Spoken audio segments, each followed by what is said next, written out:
No politician. I'm a businessman, ready to work for Oregon. Celebrating 40 years of spirit.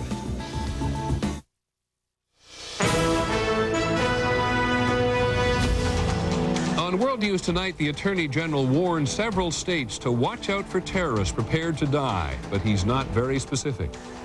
Why did the Amtrak train go off the rails yesterday? Was it the track? The investigators are not yet very specific. Why does the government have a vehicle for every 3 government employees? The president's budget director on the money trail looking for a specific answer. Medicine on the cutting edge tonight, the camera you can swallow to get 50,000 pictures of your insides. And running the marathon in 20-pound boots and a diving suit, the man had a good reason, and he finished a winner. From ABC News World Headquarters in New York, this is World News Tonight with Peter Jennings. Good evening, everyone. We begin tonight with something of a dilemma. The Attorney General has issued another terrorist alert.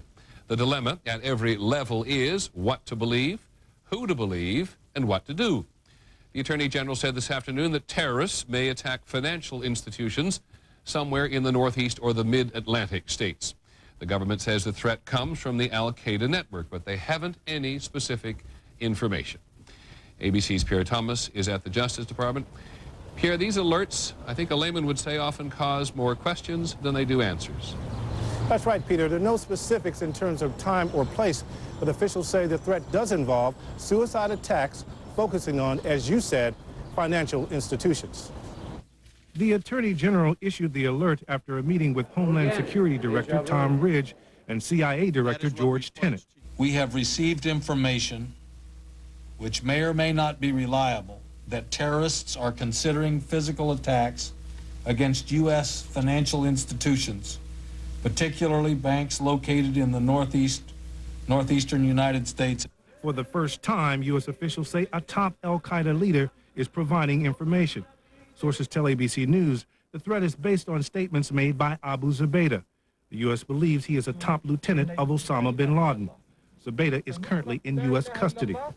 Officials say they have no idea whether Zubaydah is telling the truth, and they have found no evidence to support his claim. We are not changing our assessment of the overall national threat level, and we are not asking banks to close or urging people to stay away from banks. Police throughout the Northeast said they would increase enforcement around banks, although it was not readily apparent. We are notifying our patrol force, in particular, our department, to give extra vigilance to banking institutions. A number of banking officials contacted by ABC News said they only learned of the alert from the news media.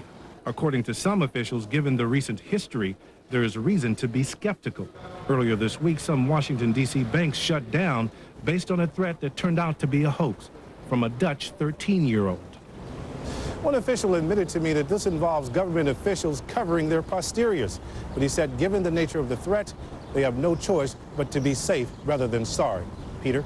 Very polite, Pierre. Many thanks indeed. In Florida today, government investigators are exploring the wreckage of the Amtrak train, which went off the tracks yesterday. 4 people died and more than 150 were injured. The government still does not know what caused the crash, but they do know that the engineer pulled the emergency brake. ABC's Lisa Stark has been monitoring the investigation today. Lisa? Well, Peter, it's too early to rule out anything yet in this investigation, but investigators did say late today that they do not believe that pulling the emergency brake is what sent this train off the track. The jam-packed auto train was en route from the Orlando area to Virginia, and the accident occurred an hour into the trip. The engineer of the Amtrak train has told federal investigators he pulled the emergency brake just before the accident. The locomotive engineer, I understand, and we're interviewing him, did that as a reaction to something he saw wrong with the track. The engineer said the track appeared to be misaligned or buckled.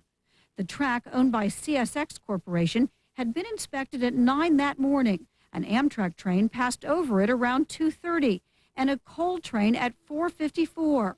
Some 8 minutes later, the auto train derailed. Investigators have examined the coal train for clues. No problems were detected with that train. The train was traveling 56 miles an hour. The 2 locomotives and first 2 passenger cars stayed upright, but 14 passenger cars and 7 auto carriers derailed. This is a 911 call from one passenger. It got a little bumpy, like we hit, like, you know, you rock back and forth, and then it just derailed. The tracks are only about 7 years old. The rail can buckle in the heat if not anchored properly, but it was only 81 degrees in Crescent City yesterday. Heat kinks do happen, and like I said, it's kind of like a loaded spring, and they can happen in an instant. There were more than 1,000 train derailments last year on main lines, 71 of them Amtrak trains, a jump of 92% for Amtrak in the past 5 years. A train safety analyst says the rail inspection and maintenance system is stressed. Less staff riding more traffic to watch over higher loads. Now, there was some routine maintenance done on this track just last month. Investigators are looking at the condition of the track. They're also looking at the condition of the cars.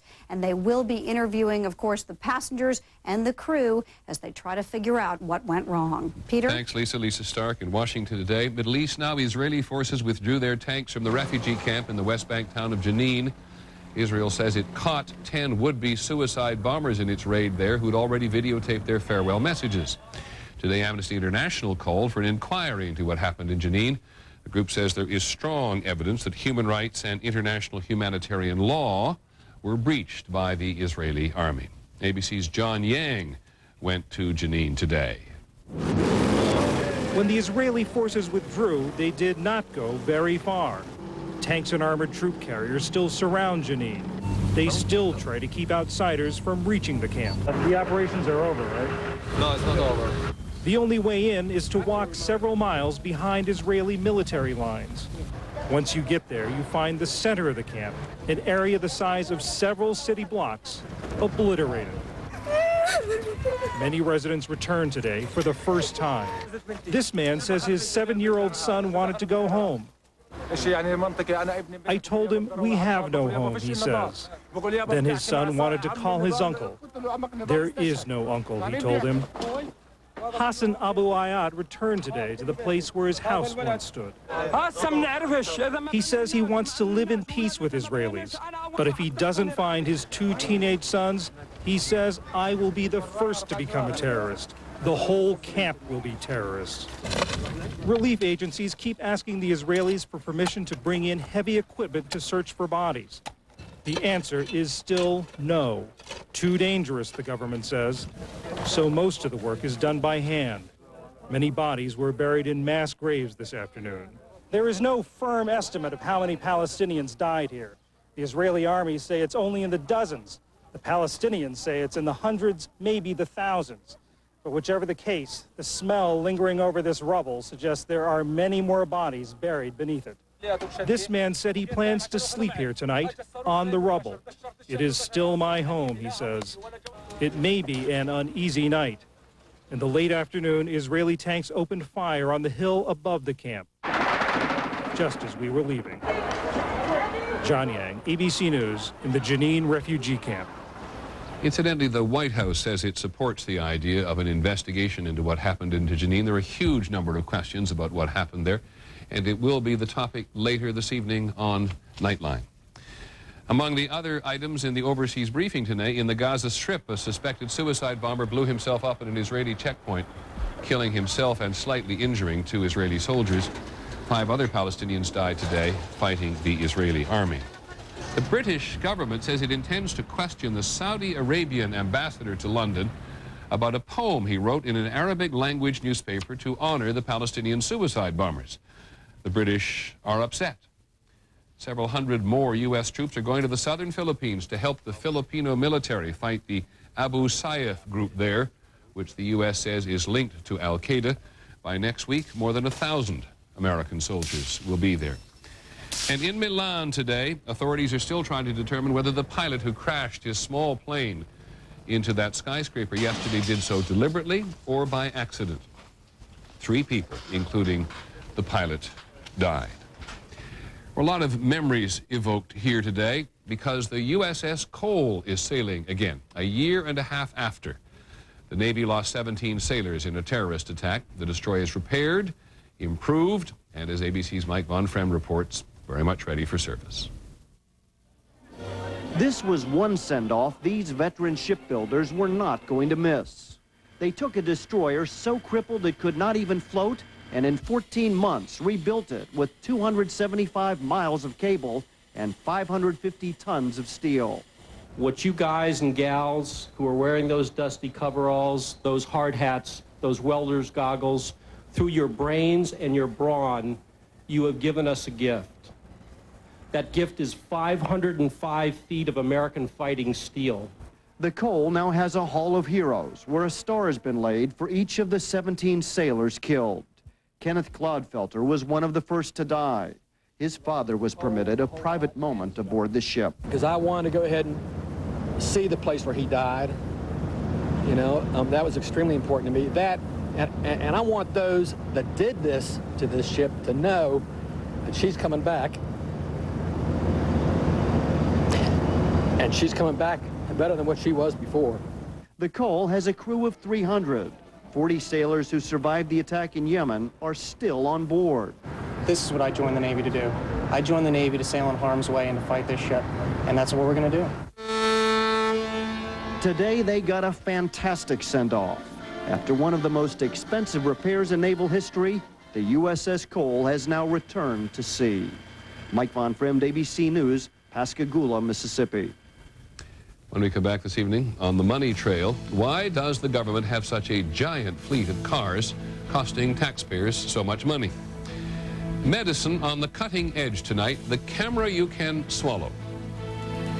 It was clear that with all the tests that I had in the past, that nothing was ever found. This camera was able to spot it. And at the end of the broadcast tonight, the marathon man in a diving suit. World News Tonight with Peter Jennings. Brought to you by York Heating and Air Conditioning.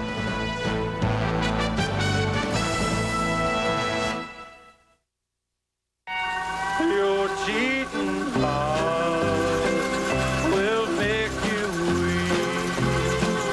You'll cry and cry and try to sleep, but sleep won't come the whole night through. Your cheating heart will tell on.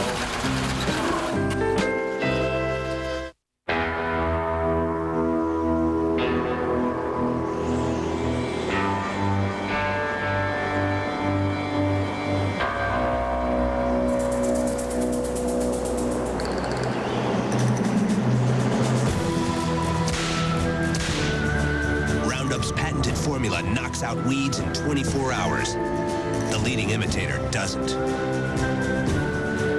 Roundup knocks out weeds in 24 hours.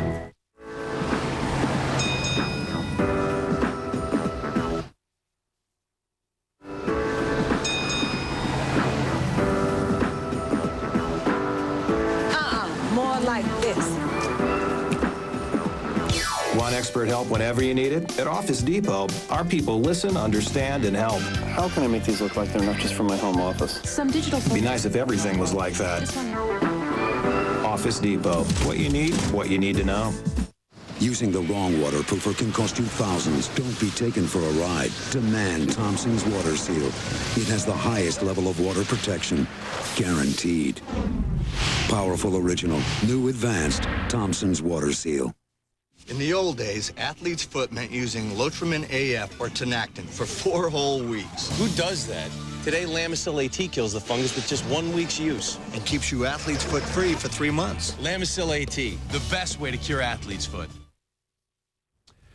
In the national briefing tonight, the big airlines are reporting very large losses for the year's first quarter. American says it lost $575 million, United $510 million, and Delta nearly $400 million. Southwest made a profit, the only major airline to do so. And the government says it's going to seek the death penalty for a man accused of trying to spy. Brian Regan is a former Air Force officer charged with attempting to sell information to Iraq and Libya. On the money trail this evening, a real challenge for the man who's responsible for cutting government waste. It wasn't long ago that Mitch Daniels, the budget director in the Bush administration, heard in a meeting that the government owned more than 600,000 cars and vans and trucks. One vehicle, van or truck, for nearly 3 federal employees. So how could that be? Here's ABC's Barry Serafin. According to a first-of-its-kind study based on the year 2000, the government has more vehicles than the nation's largest car rental company. Mitch Daniels wants to know why. You look across these numbers, and clearly we've got some excess going on. We need to root it out. It costs the government more than $2 billion a year to buy, lease, and maintain all of its vehicles. Tom Schatz heads Citizens Against Government Waste. No one knows what they have. They don't know if they need it. It's just one example of many of lack of control, lack of accountability in Washington. Budget Director Daniels has sent letters to federal agencies asking them for additional information and ideas to tighten control. That letter notes that one agency, the Energy Department, actually has more vehicles than employees. About 15,000 employees and 16,000 cars. The Energy Department says that is misleading because it has 100,000 contract workers at its far-flung facilities. Of all of the departments, Defense has the most vehicles, 180,000 of them, and that does not include military vehicles. Other agencies say big jobs require big fleets. The Interior Department, for example, has 25,000 vehicles, but manages 500 million acres of land. Still, the budget director says there may be significant reductions of some fleets. Check with us a little later. We may have one heck of an auction. For now, thanks to tax dollars, the government has one heck of a lot of cars. Barry Serafin, ABC News, Washington. Don't count on the auction either. The space shuttle Atlantis landed at Cape Canaveral today after spending more than a week at the International Space Station. The crew had installed a support structure that will eventually hold an acre of solar panels. When News Tonight continues, we'll take a closer look at the pill. That is a camera. Medicine on the cutting edge.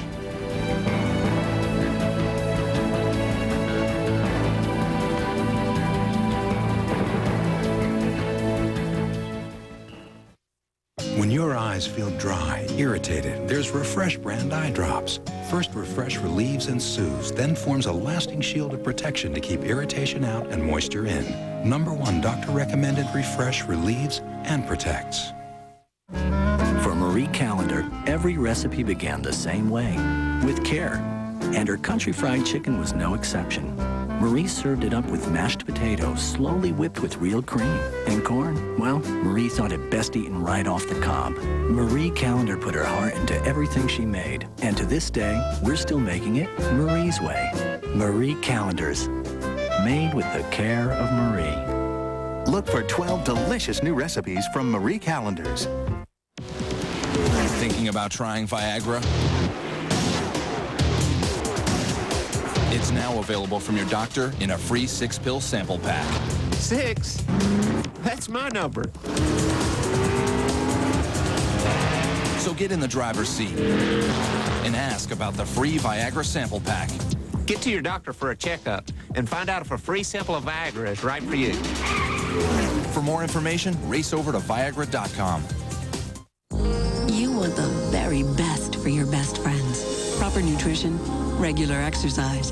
And when it comes to monthly heartworm, you can forget it. Now there's Pro Heart 6. Just one dose from your veterinarian protects against heartworm disease for 6 months. Used with caution in sick, debilitated, or underweight animals. Side effects may include mild swelling or itching at the injection site. Forget monthly heartworm. Remember Pro Heart 6, the 6-month preventative, only from your veterinarian. The Great Garden event is going on now at True Value, where prices are dropping on great brand name items throughout the store. Right now, Green Thumb's premium weed and feed lawn fertilizer is only $6.87. Your choice 80 tall kitchen or 40 large drawstring trash bags are only $3.95. Hurry in during the Great Garden event for great savings at True Value. Save even more every time you shop at a participating True Value. Pick up a great savings card and start earning points for $25 in free merchandise. See your True Value store for details.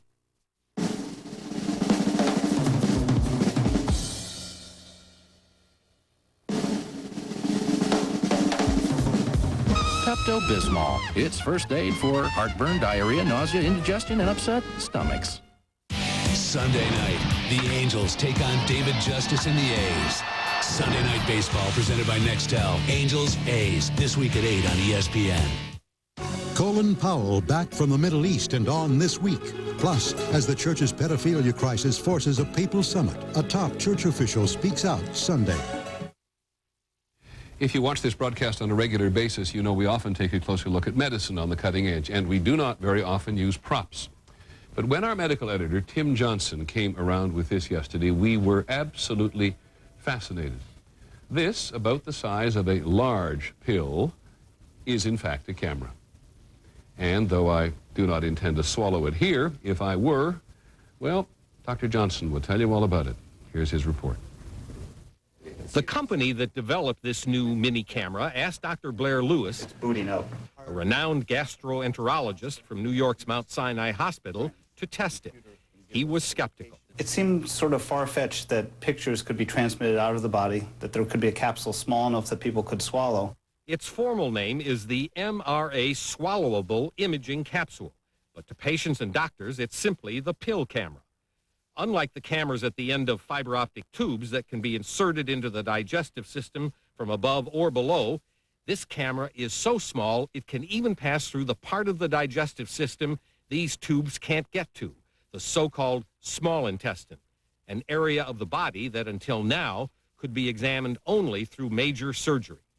Dr. Lewis showed me the actual camera, which is not much bigger than his thumbnail. Yes, there's a lens in front, and then behind it is the chip. And it's very inexpensive. It requires very little energy to power it. That's why only 2 batteries inside will power it for 8 hours. And on the outside, the patient is rigged up to a receiver pack, worn like a belt to capture the 2 images per second. 50,000 images captured during the 8-hour voyage through the digestive tract. Dr. Lewis says the camera pill is proving far more helpful than he ever imagined. We've examined almost 120 patients at this point, and the majority come with unexplained bleeding. So out of that group, when you do the camera test, in roughly what % of them do you find an explanation? 60 to 65% of the time we're able to make a diagnosis of where their bleeding emanates from, and then guide their therapy. That's a huge payoff. It's a huge payoff. Dr. Timothy Johnson, ABC News. Actually, Tim gave us a truncated version of what this actually does. There's a good deal more to it, and you can see it all tonight later this evening on 2020, the camera that you swallow. When we come back this evening, the marathon man who came in last, but who finished a winner.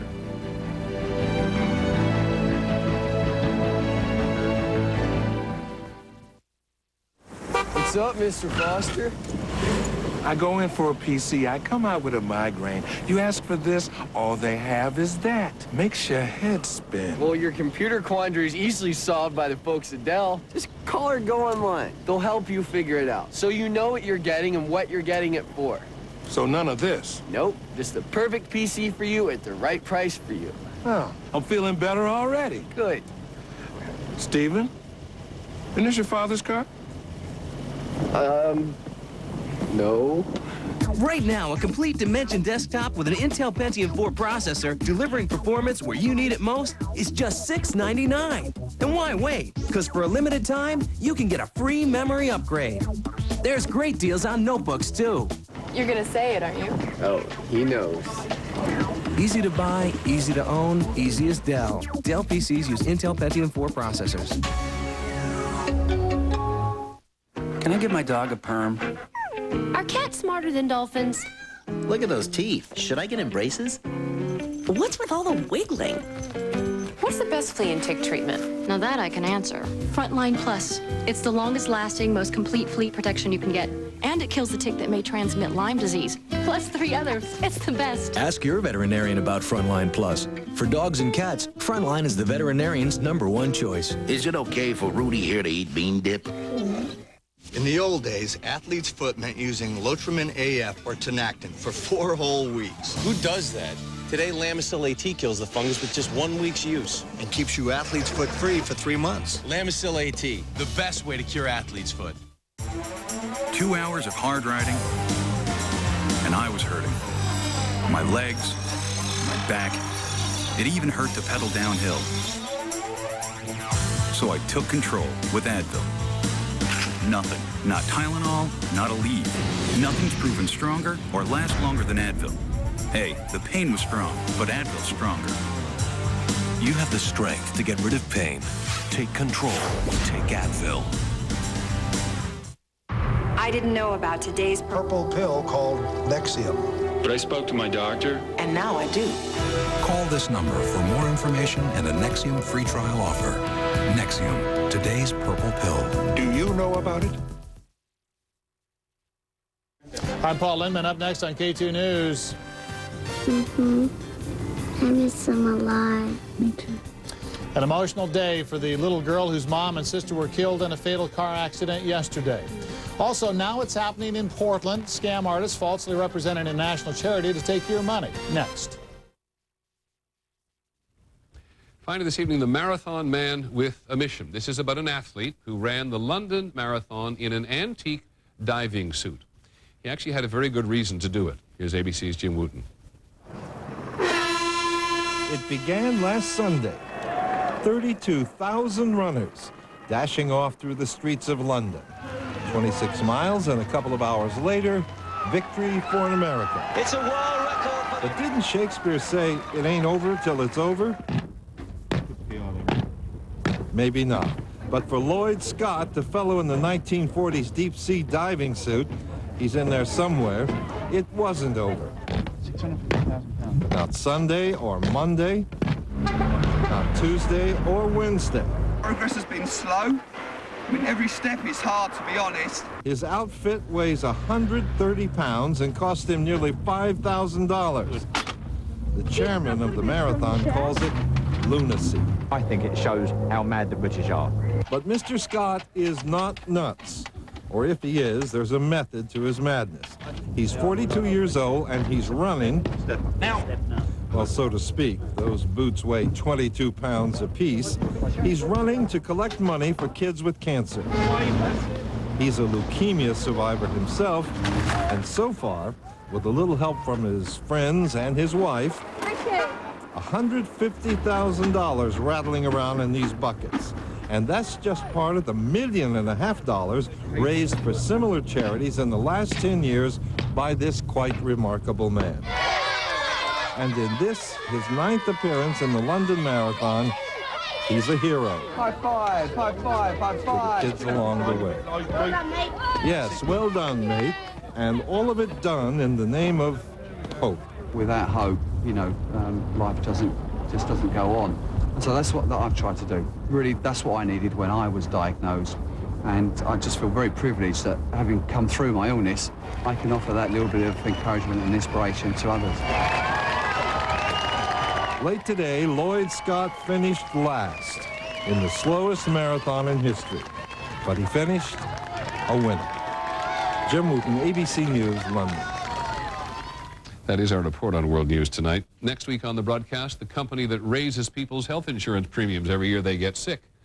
The Army plan to spend billions of dollars on a weapon the President and the Secretary of Defense do not want. And the Vatican meeting with the American Cardinals. The subject is sexual abuse. I'm Peter Jennings. Have a good weekend and good night.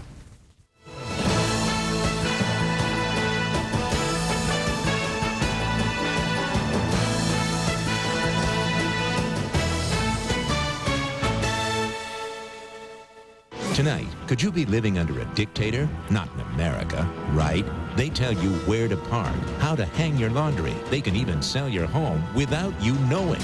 Homeowners associations, just how powerful are they? Find out on 2020 tonight. Now on K2 News at 6:30. How police say a man used these nails to hold his girlfriend and her 6 kids captive for months. Plus, emotional reaction from the grandmother and sister of the child who died when the car she and her mother were driving plunged into the Willamette. And children like this 5-year-old boy benefit from organizations such as the Make-A-Wish Foundation. Now some scam artists are taking advantage of the organization's good name. Connecting you to your world. This is K2 News. Good evening. Glad you're with us, everybody. I'm Steve Dunn. And I'm Paul Lindman. A mother and her 6 children are held prisoner in their own home. It is a case that surprised even veteran detectives. K2's Dan Tilken, our Clark County Bureau to Columbia with this very wild story, Dan. Well, Steve and Paul, Cowlitz County detectives say the woman's boyfriend held her and her 6 kids captive, rarely letting